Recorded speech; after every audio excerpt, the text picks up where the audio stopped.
اعوذ باللہ من الشیطان الرجیم بسم اللہ الرحمن الرحیم رب اشرح لی صدری ویسر لی امری واحلل عقدۃ من لسانی یفقہوا قولی۔ السلام علیکم ورحمۃ اللہ وبرکاتہ۔ آج ہم قرآن مجید کے پہلے پارے میں موجود ایک نہایت اہم مضمون کا مطالعہ کریں گے۔ بنی اسرائیل کو کی جانے والی نصیحتیں یہ صرف تاریخ ہی نہیں، ہم سب کے لیے آئینہ ہے۔ اللہ تعالیٰ فرماتے ہیں، یا بنی اسرائیل اذکروا نعمتی التی انعمت علیکم۔ یہ خطاب ہمیں بھی متوجہ کرتا ہے کہ کہیں ہم بھی انہیں غلطیوں کا شکار تو نہیں۔ اللہ تعالیٰ نے بنی اسرائیل پر بے شمار انعامات فرمائے۔ فرعون سے نجات، سمندر کا شنک ہونا، من و سلویٰ کا نزول، انبیاء کا سلسلہ، آسمانی کتاب تورات۔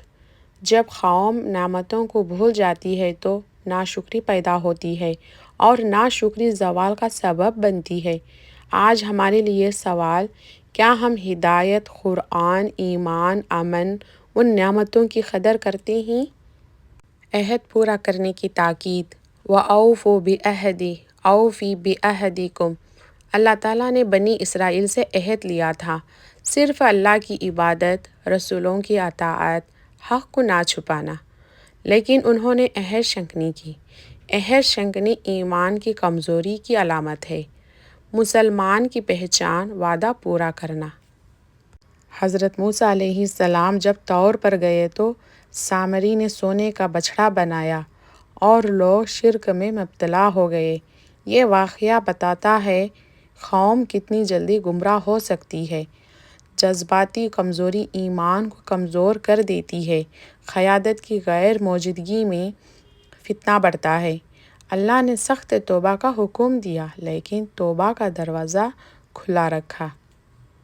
اللہ تعالیٰ نے سارا میں آسانی رزق عطا فرمایا لیکن انہوں نے کہا ہمیں ایک ہی کھانا کافی نہیں۔ ناشکری نعمت کو ختم کر دیتی ہے۔ دنیاوی خواہشات روحانی ترقی کو کمزور کرتی ہے۔ حضرت موسیٰ علیہ السلام نے لاٹھی مارے، 12 چشمے جاری ہو گئے۔ ہر قبلے کے لیے ایک چشمہ۔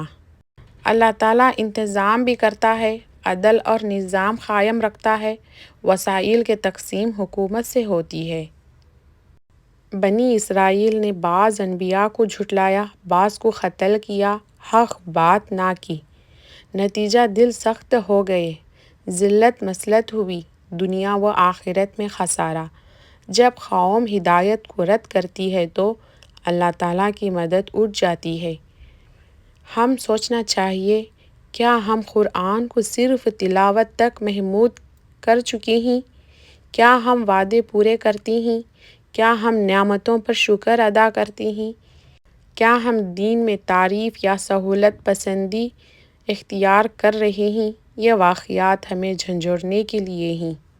بنی اسرائیل کی تاریخ محض قصہ نہیں بلکہ تنبیہ ہے۔ اگر شکر ہوگا ترقی ہوگی، عہد کی پابندی ہوگی عزت ہوگی، اطاعت ہوگی کامیابی ہوگی، اور اگر نافرمانی ہوگی زوال یقینی ہے۔